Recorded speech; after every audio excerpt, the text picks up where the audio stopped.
trip with that exhibition, or the scrimmage, and with the relaxation with it?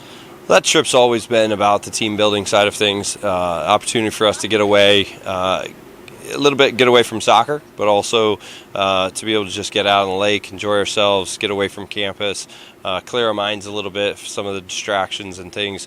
We went pretty hard the first 5 or 6 days. Really pleased with how the inter-squad scrimmage went on Sunday before we took off. So it was very rewarding for our players to be able to hang out together, get to know each other, really enjoy each other's company, and build some tight bonds and relationships. So as far as that is concerned, it was a fantastic trip. The soccer side of things wasn't as big from a standpoint of growing from the game. It was also about interacting with the community there in Coeur d'Alene, and the Sting Timbers organization came out. It was tremendous. It was great to see the Coeur d'Alene High School athletes out, and many other supporters, even Vandal, donors and supporters in the area. So it was great to be able to interact with them, be able to showcase ourselves a little bit to our Northern Idaho fans, and be able to get back to work today. Just a couple days left before that exhibition. What do you need to see out of practice? Well, we focused heavily in the first week or so on the big-sided numbers. Really implementing how we defend, how we attack. Now we're taking the next 4 or 5 days to really try to break those things down and implement some of the pieces that helps us be effective in that overall scheme.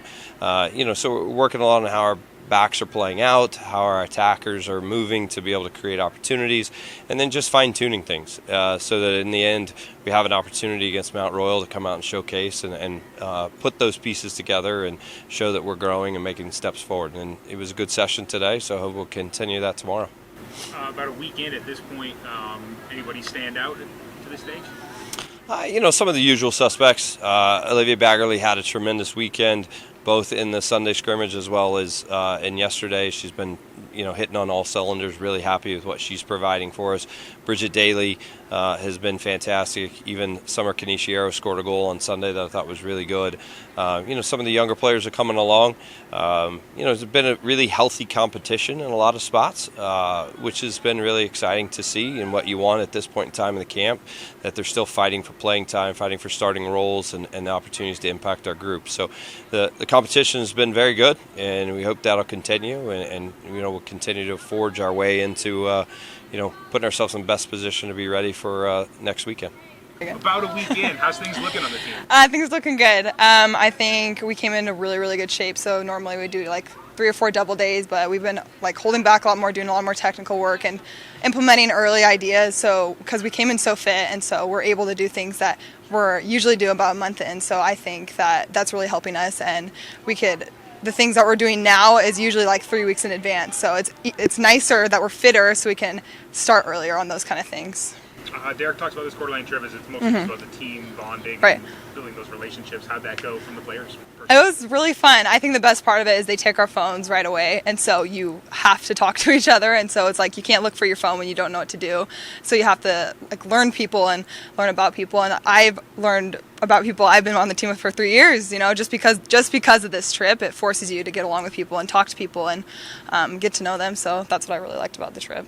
You're one of the senior leaders on this team. Only a couple days left until the exhibition. What do you need to see out of the rest of this roster heading into that? I would just say focusing. I think a lot of the hype is around Boise State right now, and I told the team a couple days ago, look, guys, we have 3 huge games coming up before this Boise State game, just because there is hype around it. It's this is our first game in the Dome, actually. So I think just focusing on that, and we just need to play like we're playing Boise State going into this game, because we're so excited for that game and the big California trip that it's we have to start first here, because that's where all the pieces start falling together, is the little games. So, like I said, you're a senior. Any individual goals this year, or is it all about the team? Biggest goal is to not look forward. I think is just stay in the moment for me, just because I am a little nervous and have a little bit of anxiety about being a senior. But I'm trying to sit in the moment and just play game by game, because I know how it is looking forward, and that's how last season went, and it was just a little hectic. And so I'm trying to go back to what I knew in my freshman and sophomore year, when I could just sit and not think about much, and that was where a lot of my success came from.